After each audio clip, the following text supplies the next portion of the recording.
My name is Tiley. I'm a documentary photographer, and I'm going to take a look back over 2025. It's been a very busy year photographically, and I set out to work on 3 book publications, and I managed to do that, but it's been pretty hard work and it is very time consuming, but I managed to get the 3 books published. So that's the first thing I set out to do. The books were a book I did on the USA, which was A Modern America, traveling east to west, a project that I was commissioned to do back in 2023, I believe. Second book was Tiley, The Last Man Turned the Lights Off. The first book actually sold out. Tiley Colliery was the last deep coal mine in the UK, and it closed 10 years ago, and the anniversary was this year. So my book sold out after about 3 weeks initially, back in 2015-16. So I went back through the photographs and did a new book. First one was a hardcover book, this one was softcover, and there was some new pictures in there, and I chose some contact sheets as well to show some of the workings of photographing. It was difficult to photograph at Tiley for a number of reasons. The first one was the guys were losing their jobs. So you have to sort of tread careful and understand that. But they were fantastic to me and sort of befriended me, and it was a great experience. The second thing was photographing in conditions like that. When you go to a colliery, and certainly underground, the temperatures were 40 plus degrees Celsius, really not conducive to cameras, especially digital cameras. So technically it's always very difficult. I've had quite a bit of experience in photographing underground, so that was okay. The third book was called 58 Mining Portraits, which I shot sort of 2014, 2015. And again, a book initially sold out, and I revamped it. The portraits I shot were on Hasselblad 2¼ square film and using Bowen's lighting as well. Although it was on location, I used location lighting, which was pretty good. But I'll go more into these details in a future video.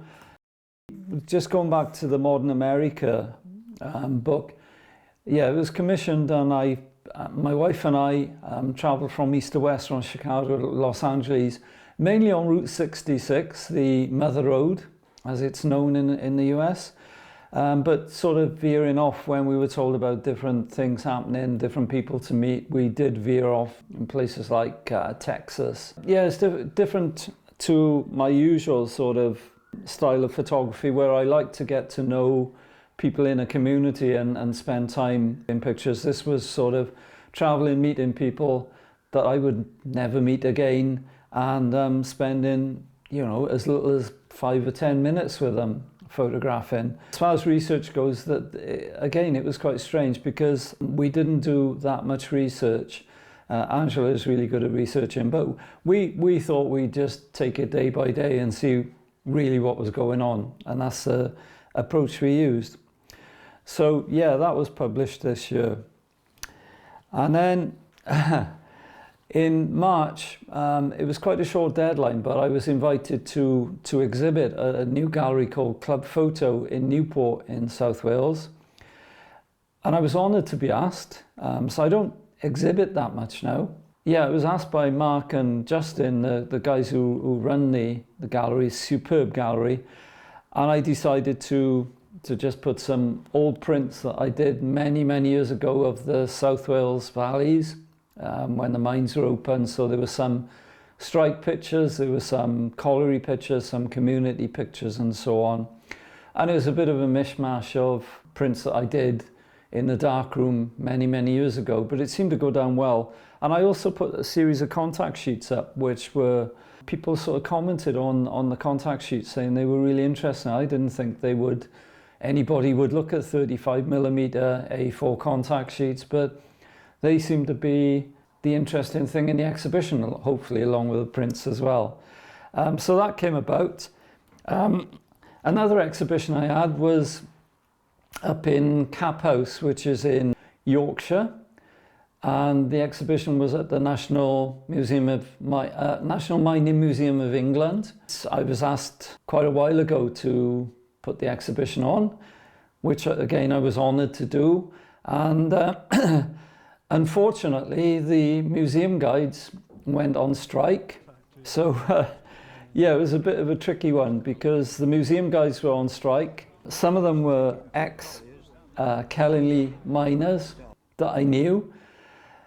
I wouldn't cross a picket line, or my wife Angela wouldn't cross a picket line, so the exhibition went ahead, but we weren't crossing the picket line to go and see it, or to, you know, the idea was for me to give talks to the media, give some Q&As and discussion and show the images and give a talk, a lecture.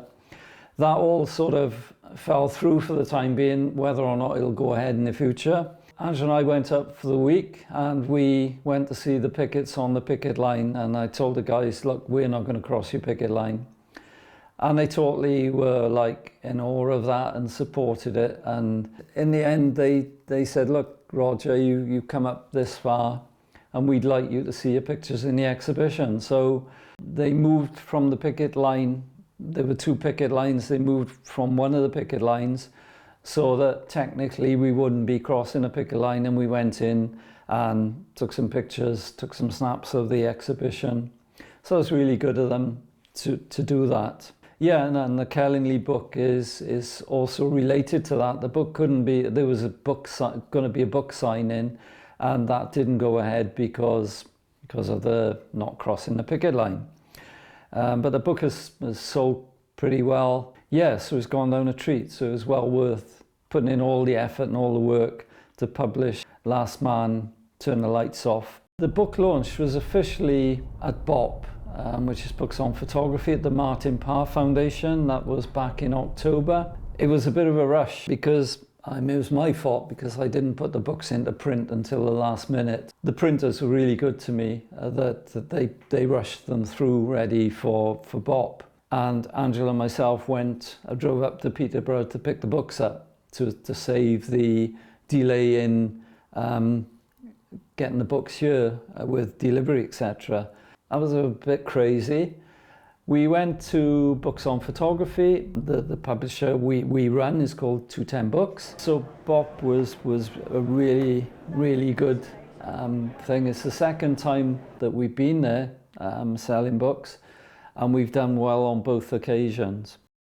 What's going to happen in 2026?